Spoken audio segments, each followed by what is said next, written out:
नमस्कार, आप देख रहे हैं सिटी पोस्ट लाइव और आपके साथ मैं हूं कंचन। लोकसभा चुनाव का दूसरा चरण महागठबंधन प्रत्याशियों की अग्नि परीक्षा लेगा। इस चरण में 5 लोकसभा सीटों क्रमशः भागलपुर, बांका, पूर्णिया, किशनगंज और कटिहार पर उम्मीदवारों के भाग्य का फैसला होना है। इन 5 महत्वपूर्ण सीटों में 2 राजद के कब्जे में है तो 2 कांग्रेस के पास।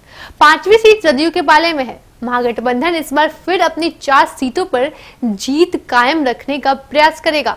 इस लिहाज से वह प्रत्याशियों को बदलने की बजाय इन्हीं पर विश्वास कर रहा है।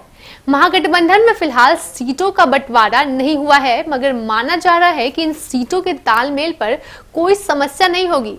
बता दें कि किशनगंज सीट पर कई दलों के नेता चुनाव लड़ चुके हैं। यहां हमेशा ही बाहरी बनाम स्थानीय का मुद्दा उठता रहा है। किशनगंज सीट से भाजपा नेता शहनवाज हुसैन 1999 में जीते और संसद पहुंचे। उन्होंने राजद नेता तस्लीमुद्दीन को शिकस्त दी थी, पर 2004 के चुनाव में शहनवाज हुसैन तस्लीमुद्दीन से हार गए। इसके बाद 2009 और 2014 में कांग्रेस नेता मौलाना असरार उल हक कासमी ने चुनाव जीता। कासमी का निधन दिसंबर 2018 में होने की वजह से फिलहाल यह सीट रिक्त है। आम चुनाव नजदीक होने की वजह से यहां उपचुनाव नहीं कराए गए।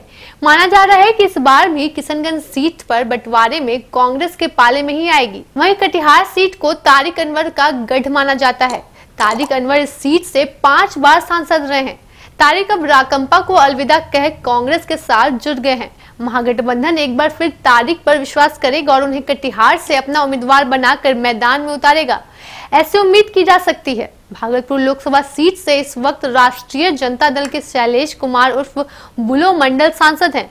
बुलो मंडल की इस जीत को इसलिए महत्वपूर्ण माना जा सकता है क्योंकि उन्होंने यहां से पिछले चुनाव में भाजपा प्रत्याशी सैयद शहनवाज हुसैन को शिकस्त दी थी।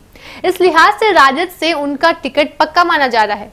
इसी तरह बांका सीट कभी जदयू नेता दिग्विजय सिंह जीत दर्ज कराते थे। उनके निधन के बाद 2010 के उपचुनाव में उनकी पत्नी बांका से प्रत्याशी बनाई गई और चुनाव जीत गई। लेकिन 2014 के चुनाव में पुतुल देवी ने निर्दलीय चुनाव लड़ा तो राजद प्रत्याशी रहे जयप्रकाश नारायण यादव ने उन्हें करीब 10,000 मतों से पराजित किया था।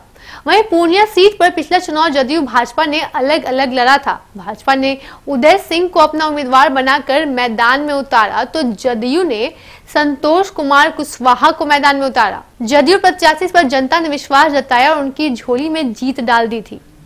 आपको हमारी ये खबर अच्छी लगी तो अपने दोस्तों के साथ शेयर करें और अगर आपने हमारा YouTube चैनल अब तक सब्सक्राइब नहीं किया है तो जरूर कर लें। धन्यवाद।